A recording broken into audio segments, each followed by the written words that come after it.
ഫിഷുണ്ട്, ചിക്കനുണ്ട്, മട്ടനുണ്ട്, കരിമീനുണ്ട്, കഴിച്ചോളൂ. അച്ഛനും മോനും അന്ന് തന്നെ തോന്നും മഞ്ജു വർഗീസും പ്രദീപിനെയും കണ്ട. ഞാനെന്ന് പറഞ്ഞു കഴിഞ്ഞാൽ നമ്മളിപ്പോഴും പ്ലേ സ്കൂളാണ് അഭിനയത്തിൻ്റെ കാര്യത്തിൽ. ഇന്ന് ഞാനിവിടെ ഇരിക്കുന്നത് പോലും ആ ഒരു 2 സിനിമയുടേതാണ്. ഓരോ സീനും കഴിയുമ്പോഴത്തേക്കും ഞാൻ നോക്കും സന്താനത്തിന് പോലും. ഇന്ത്യ ഗ്ലിക്സിൻ്റെ എല്ലാ പ്രേക്ഷകർക്കും പ്രദീപ് കോട്ടയത്തിൻ്റെ ആശംസകൾ.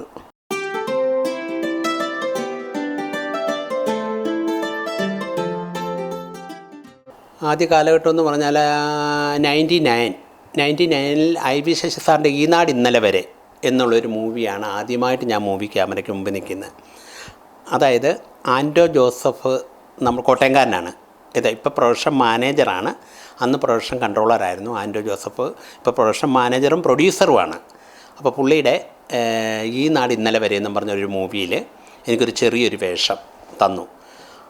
അതിലൂടെയാണ് എൻ്റെ ഒരു എൻട്രി സിനിമ ഫീൽഡിലേക്കുള്ള കടന്നു വരവ്.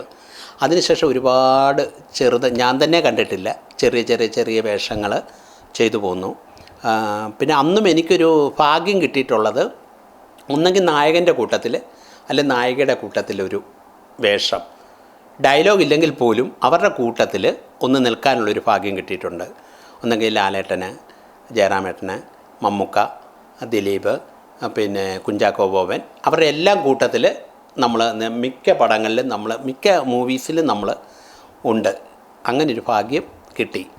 പിന്നെ എനിക്ക് ബ്രേക്ക് ആയെന്ന് പറഞ്ഞു കഴിഞ്ഞാൽ 2009 വിനയ് താണ്ടി വരുവായ, അത് ആ ഗൗതം വാസുദേവ മേനോൻ സാറ് വിളിച്ചിട്ട് അതിലൊരു വേഷം കിട്ടി. അതായത് തൃഷയുടെ അമ്മാവൻ്റെ ഒരു വേഷം, ജോർജ് അങ്കിൾ എന്നാണ് അതിൻ്റെ ക്യാരക്ടറുടെ പേര്. അത് തന്നെ ആലപ്പി വെച്ചായിരുന്നു ഷൂട്ട്. അത് തന്നെ തമിഴാണ് ആ മൂവി, തെലുങ്ക്, ഹിന്ദി. ആ മൂവിയിൽ അങ്കിളിൻ്റെ ക്യാരക്ടർ മാറിയില്ല, നായകനും നായികയും മാറി, അങ്കിൾ ഞാൻ തന്നെ. അങ്ങനൊരു ഭാഗ്യം കിട്ടി.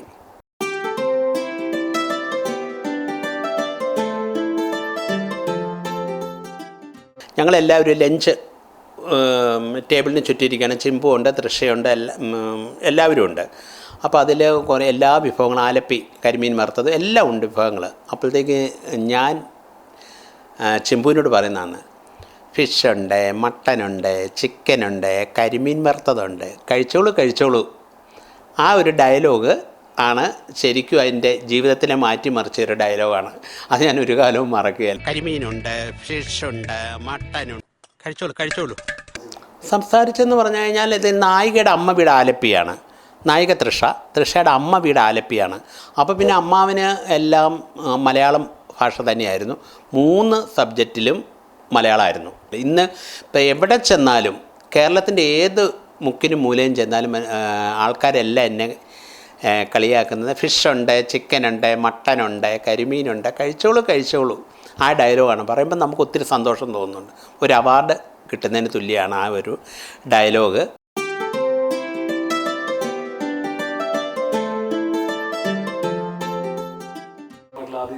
ആദ്യ ചിത്രത്തിലെ എക്സ്പീരിയൻസ് എന്ന് പറഞ്ഞു കഴിഞ്ഞാൽ അവർ ഒരുപാട് കാര്യങ്ങൾ പറഞ്ഞു മനസ്സിലാക്കി തരുവാണ്. തൃഷയാണേലും ഓരോ കാര്യങ്ങൾ പറഞ്ഞു മനസ്സിലാക്കി തരുന്നത്. ചിമ്പുവാണ് ഭയങ്കര കമ്പനിയായിരുന്നു.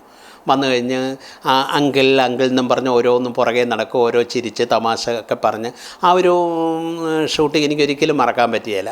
പുളിങ്കുന്ന് ചർച്ചായിരുന്നു അതിൻ്റെ ഷൂട്ട്. പുളിങ്കുന്ന് പള്ളിയിൽ വെച്ചായിരുന്നു. അപ്പോൾ ആ ഒരു സംഭവം എനിക്ക് ശരിക്കും പറഞ്ഞാൽ 7 ദിവസത്തെ ഷൂട്ടുണ്ടായിരുന്നു. ആ 7 ദിവസം കടന്നു പോയതേ അറിഞ്ഞില്ല. കാര്യം ഈ ചിമ്പും തൃഷയും ഗൗതം സാറും എല്ലാവരും നല്ല ജോളി. ഒരു പുതിയ നവാഗതനെന്നോ അല്ലെങ്കിൽ ഒരു കേരളത്തിൽ നിന്ന് വരുന്ന ഒരാളെന്നോ ഒന്നുമില്ല. അവരിൽ ഒരാളായിട്ട് തന്നെ എന്നെ കണ്ടു. അപ്പോൾ അതുകൊണ്ട് നമുക്ക് മനസ്സിനൊരു ധൈര്യമായിരുന്നു കാര്യം. അത് എൻട്രി കിട്ടിയതെന്ന് പറഞ്ഞു കഴിഞ്ഞാൽ എനിക്കൊരു കോർഡിനേറ്റർ ഉണ്ടായിരുന്നു ഇവിടെ എറണാകുളത്ത്. റഫീഖ് എന്നാണ് ആ കോർഡിനേറ്ററിൻ്റെ പേര്. പുള്ളി മിക്ക പടങ്ങളും എന്നെ വിളിക്കുമായിരുന്നു. ഞാൻ ചെന്ന റോളുകളെല്ലാം ചെയ്ത് പോരുമായിരുന്നു. അപ്പോൾ അങ്ങനെ വന്നപ്പോഴത്തേക്ക് അതിൽ പുള്ളി റഫീഖ് വിളിച്ചപ്പോൾ ഇതിൻ്റെ പ്രൊഡക്ഷൻ കൺട്രോളർ നന്ദു പൊതുവാളായിരുന്നു.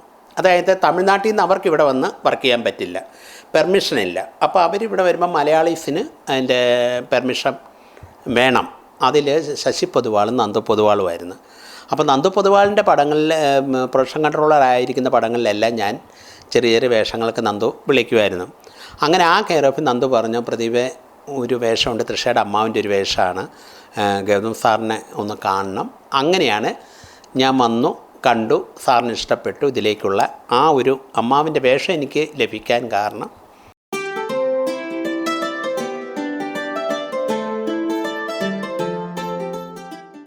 അതിനുശേഷം അഭിനയിച്ചത് അറ്റ്ലി സംവിധാനം രാജാറാണി. അത് ഭയങ്കര വൻ മെഗാ ഹിറ്റായിരുന്നു. മെഗാ ഹിറ്റ് എന്ന് പറഞ്ഞാൽ അതിലൊരു സോങ്ങാണ് എനിക്ക്. എൻ്റെ മോളുടെ കല്യാണമാണ്. ആ കല്യാണത്തിന് നയൻതാരയും ജയും കൂടെ വരുന്ന ഒരു സംഭവമാണ്.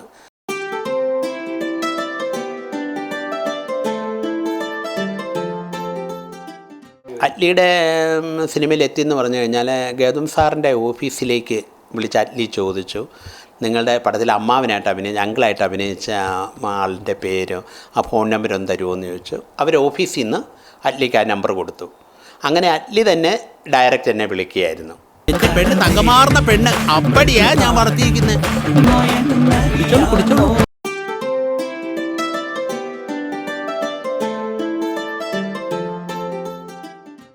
എന്തായാലും എക്സ്പീരിയൻസ് എന്ന് പറഞ്ഞു കഴിഞ്ഞാൽ നമുക്ക് ഒന്നാമത് തിരുവല്ലയാണല്ലോ തന്നെ, നമ്മുടെ കോട്ടയത്ത് തന്നെ നല്ലൊരു ഇത് ഓരോ കാര്യങ്ങളും നമുക്ക് പറയാനും അതുപോലെ തന്നെ എല്ലാ കാര്യത്തിനും അത് നമ്മളിൽ നിന്ന് വന്ന ഒരകൽച്ചയൊന്നും ഇല്ലാതെ ഓരോ കാര്യങ്ങളും നമുക്ക് കാണിച്ചു തരും, ഓരോ ഒക്കെ ചെയ്തു. ഞാൻ അങ്ങ് അതിശയിച്ചു പോയി. ഇതുപോലെ നല്ലൊരു ഡീലിങ്സ് ആയിരുന്നു. എല്ലാവരും ചോദിച്ചു, പ്രദീപ് എങ്ങനെ നയൻതാര എല്ലാ പടത്തിലും നയൻതാരയുടെ മൂവിയിലെല്ലാം പ്രദീപ് ഉണ്ടല്ലോ എന്ന് പറയാം. അപ്പോൾ ഞാൻ പറഞ്ഞു അതെല്ലാം ഒരു നിയോഗം, ഒരു നിമിത്തം പോലെ വരുന്നു.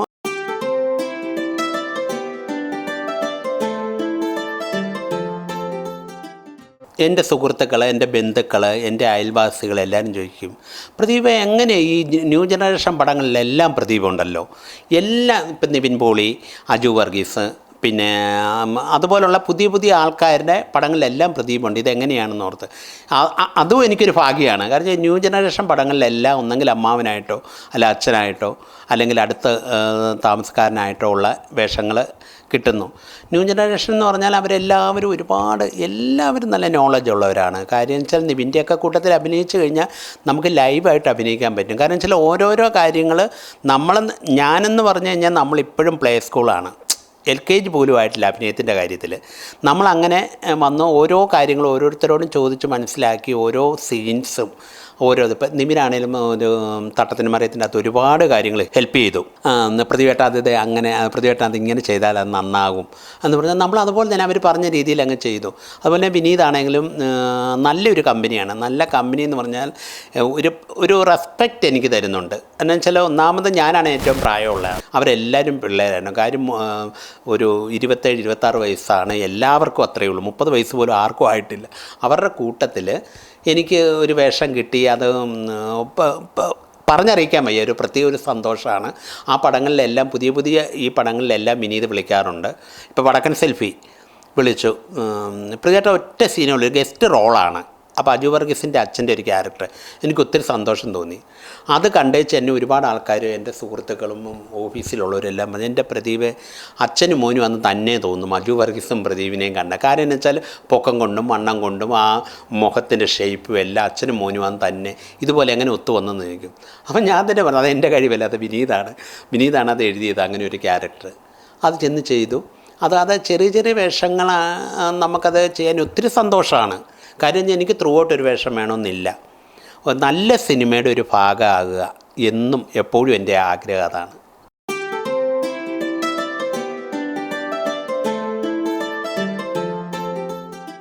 സുനീഷാണ് ആദ്യം എന്നെ വിളിച്ച് പറഞ്ഞു. അപ്പം ഞാൻ 2-3 പോലീസ് വേഷങ്ങൾ ചെയ്തിട്ടുണ്ട്. ആടൊരു ഭീകരജീവിയാണ്, അതിൻ്റെ അത് ജയസൂര്യയായിട്ടൊരു കോമ്പിനേഷൻ പോലീസ് വേഷം, തട്ടത്തിന് മറയത്ത് പോലീസ് വേഷം, പിന്നെ 5 സുന്ദരികൾ എന്നും പറഞ്ഞൊരു മൂവി ഉണ്ടായിരുന്നു, അതിൻ്റെ അകത്തൊരു പോലീസ് വേഷം. അപ്പോൾ പോലീസ് വേഷം ചെയ്ത് നമുക്ക് നല്ല പരിചയമാണ്. ചില സീനുകളിലെല്ലാം പോലീസ് വേഷമാണ് കിട്ടുന്നത്. അപ്പം ഞാൻ പറഞ്ഞു സുനീഷ ഞാൻ ചെയ്യാം, കുഴപ്പമില്ല, പോലീസ് വേഷം ചെയ്യുന്നതിൽ എനിക്കൊരു കുഴപ്പമില്ല, ഞാൻ ചെയ്തിട്ടുണ്ടല്ലോ. അപ്പോൾ ഒരു SI ആണ്, SIയുടെ ഒരു വേഷമാണ് വന്ന് ചെയ്യണമെന്ന് പറഞ്ഞു. അപ്പം ഞാൻ പറഞ്ഞു വന്ന് ചെയ്യാം. അതിൻ്റെ ഡയറക്ടർ ആണെങ്കിലും അതിൻ്റെ സ്ക്രിപ്റ്റ് റൈറ്റർ അരുൺ ഇപ്പോൾ എന്നോട് പറഞ്ഞു, പ്രതിവേട്ട ഞാനത് എഴുതിയത് തന്നെ പ്രതിവേട്ടനെ മനസ്സിൽ കണ്ടുകൊണ്ടാണ്, ഇപ്പം എന്നോട് പറഞ്ഞതേ ഉള്ളൂ. ആ ഒരു ക്യാരക്ടർ ഞാൻ പ്രതിവേട്ടൻ്റെ മുഖം പ്രതിവേട്ടനെ നേരിട്ട് കണ്ടിട്ടില്ലേ, സിനിമയിൽ അറിയാവുന്നതുകൊണ്ട് ഞാനത് കണ്ടാണ് എഴുതിയതെന്ന് പറഞ്ഞു. അപ്പോൾ അത് ഒത്തിരി ഒത്തിരി സന്തോഷം തോന്നി. നല്ലൊരു ക്യാരക്ടറാണ്. എല്ലാവരുമായിട്ടൊന്ന് അഭിനയിക്കാനും പിള്ളേർ ഭഗത് മാനുവൽ, ഹരി, പിന്നെ പ്രവീൺ പ്രേം, വിനായകൻ, ഇവരൊക്കെ ആയിട്ടുള്ളൊരു കോമ്പിനേഷനാണ് ഒരു പോലീസ് സ്റ്റേഷൻ സംഭവം.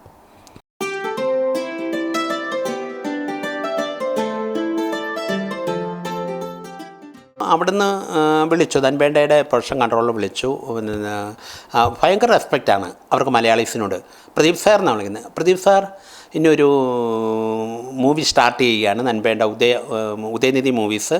ഉദയനിധിയാണ് നായകൻ, സന്താനം നയൻതാര. അപ്പം സന്താനവും ഉദയനിധിയായിട്ടുള്ള കോമ്പിനേഷൻ സീൻസാണ്. എനിക്ക് ഒത്തിരി സന്തോഷം തോന്നി. കാര്യം വെച്ചാൽ സന്താനത്തിനൊന്നും നേരിട്ട് കണ്ടിട്ടില്ല, സിനിമയിൽ കാണുന്നു എന്നുള്ളതല്ല, നേരിട്ട് കണ്ടിട്ടില്ല. അങ്ങനെ അതിലേക്ക് ചെന്ന് കഴിഞ്ഞാൽ ഒരു നായർ ചേട്ടൻ എന്നുള്ളൊരു ക്യാരക്ടറാണ്.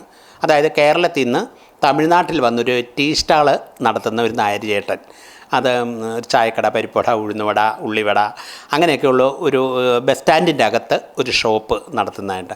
ആ ഷോപ്പിൽ സന്താനം വരുന്നു, ഉദയനിധി വരുന്നു, നയൻതാര അതിലെ കടന്നു പോകുന്നു. അങ്ങനെ ഒരു സീക്വൻസ് എനിക്ക് വളരെ ഞാൻ ഒരുപാട് ഇഷ്ടപ്പെട്ട് ചെയ്ത ഒരു ക്യാരക്ടറായിരുന്നു അത്.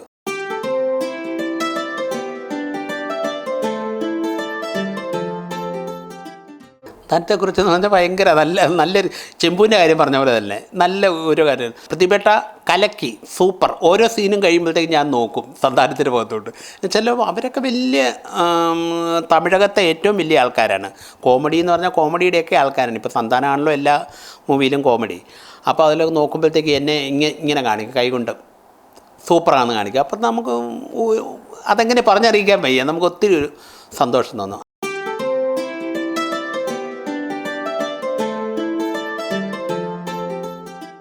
മറ്റുള്ള തമിഴ് ചിത്രങ്ങളൊന്നും ഇതുവരെ വന്നിട്ടില്ല. വന്നു കഴിഞ്ഞാൽ ഓടിച്ചെന്ന് ചെയ്യും.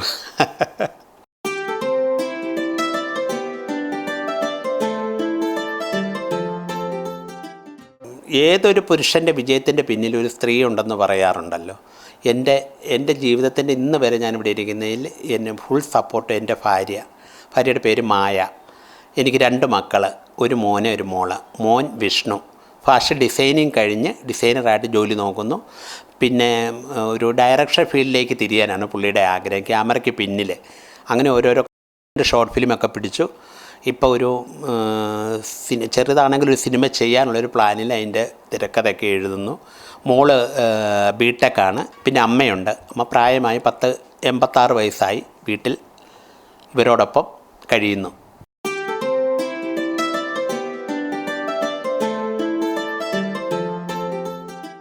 എനിക്ക് സിനിമയെന്ന് പറഞ്ഞു കഴിഞ്ഞാൽ കൊച്ചുനാളിലേ തൊട്ടേ സിനിമ എനിക്കിഷ്ടമായിരുന്നു. കാര്യം എന്താണെന്ന് വെച്ചാൽ ഞങ്ങളുടെ വീടിൻ്റെ അടുത്തൊരു തിയേറ്ററുണ്ട്, രാധാകൃഷ്ണ തിയേറ്റർ എന്നാണ് പേര്. അവിടെ പഴയ എനിക്കൊരു 5 വയസ്സ് ഓർമ്മ വെച്ച നാൾ തൊട്ട് വീടിൻ്റെ തൊട്ടടുത്തായതുകൊണ്ട് എല്ലാ ഷോയും ചെന്ന് കാണുമായിരുന്നു. എന്നുവെച്ചാൽ ഫ്രീ ആണ്, ടിക്കറ്റൊന്നും വേണ്ട. 6 വയസ്സ് 7 വയസ്സേ ഉള്ളൂ. ആരെങ്കിലും നമ്മുടെ കസിൻസൊക്കെ പോകുമ്പോൾ ആ കൂട്ടത്തിൽ പോകും. മാറ്റിന് കണ്ടേച്ച് ഇങ്ങോട്ട് ഇറങ്ങുമ്പോൾ അടുത്ത ആൾക്കാർ കയറാൻ നിൽക്കുക, ഫസ്റ്റ് ഷോയ്ക്ക് അതിനും കയറും. അങ്ങനെ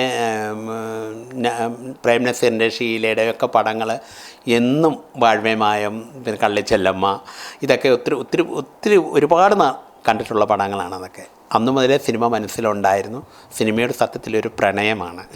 അപ്പോൾ എന്നോട് എല്ലാവരും പറയും, വേറെ പണിയൊന്നും നിനക്ക് LIC നല്ലൊരു ജോലിയില്ലേ, അത് ചുമ്മാ അവിടെ നിൽക്കുന്നു. പക്ഷെ ഞാൻ പറഞ്ഞു, ഒരിക്കലും ഞാൻ വിടുകയില്ല. സിനിമ ഫീൽഡെന്ന് പറഞ്ഞാൽ ഞാൻ പറഞ്ഞാലും എനിക്കിഷ്ടമുള്ളതാണ്, ഞാൻ വിടുകയില്ല. എനിക്ക് റോളുകൾ കിട്ടിയാലും കിട്ടിയില്ലേലും എൻ്റെ ജീവിതത്തിൻ്റെ അവസാനം വരെ സിനിമ എൻ്റെ കൂട്ടത്തിലുണ്ടാകും. പിന്നെ ഇപ്പോൾ കിട്ടുന്ന റോളുകളോട് ഞാൻ നീതി പുലർത്താറുണ്ട്. കാര്യം എന്താണെന്ന് വെച്ചാൽ പല റൂമിൽ വന്നിരുന്നാണെങ്കിൽ തന്നെ ഞാൻ പലവട്ടം കണ്ണാടിയിൽ നോക്കി ആക്ട് ചെയ്യും. ഇത് എങ്ങനെയാണ് നാളെ ഇത് അവതരിപ്പിക്കേണ്ടത്, ഏത് രീതിയിൽ അവതരിപ്പിച്ചാലാണ് ഡയറക്ടർക്ക് ഇഷ്ടമാകുക എന്നൊക്കെ നേരത്തെ നമ്മളതിൻ്റെ ആ സ്ക്രിപ്റ്റ് ഒന്ന് മേടിച്ചെന്ന സീൻ ഒന്ന് മേടിച്ച് നോക്കും.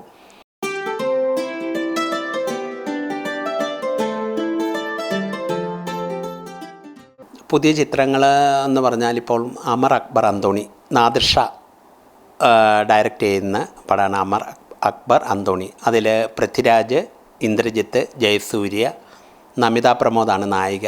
അതിൻ്റെ അകത്ത് നല്ലൊരു ക്യാരക്ടർ. കാരണം വെച്ചാൽ നാദിർ ഷാ ഇപ്പം ഇന്നോ ഇന്നലെയോ അല്ല, വർഷങ്ങൾ എത്ര 10-30 വർഷത്തോളമായി സിനിമാ ഫീൽഡിലെ ഓരോ കാര്യം മുക്കും മൂലയും എല്ലാം അറിയാവുന്ന ഒരു വ്യക്തിയാണ് നാദിർ ഷാ. അപ്പോൾ അത് ഓരോ ഷോട്ടും എടുക്കുന്നത് നമുക്കൊരു സംതൃപ്തിയാണ്. കാര്യം വെച്ചാൽ ഓരോ ഷോട്ടും പുള്ളിയുടെ ആ ഉള്ള ഇതിലാണ് പുള്ളി എടുക്കുന്നത്. പിന്നെ പുതിയ പടം ഉട്ടിയോപ്പിയയിലെ രാജാവ് കമൽ സാറിൻ്റെ, അതിൽ ഒരു അഡ്വക്കേറ്റിൻ്റെ വേഷമാണ്. അതായത് മമ്മൂക്കയായിട്ടുള്ള കോമ്പിനേഷനാണ്. എനിക്ക് സത്യത്തിൽ ആദ്യം പേടിയായിരുന്നു. കാര്യം വെച്ചാൽ തെറ്റിക്കുകയാണെങ്കിൽ ഞാനേ തെറ്റിക്കുകയുള്ളൂ. അപ്പോൾ മമ്മൂക്ക എന്തെങ്കിലും ദേഷ്യപ്പെട്ടാലോ എന്നായിരുന്നു എൻ്റെ ചിന്ത. പക്ഷെ അതെല്ലാം നേരെ തിരിഞ്ഞായിരുന്നു. നന്ദി, നമസ്കാരം.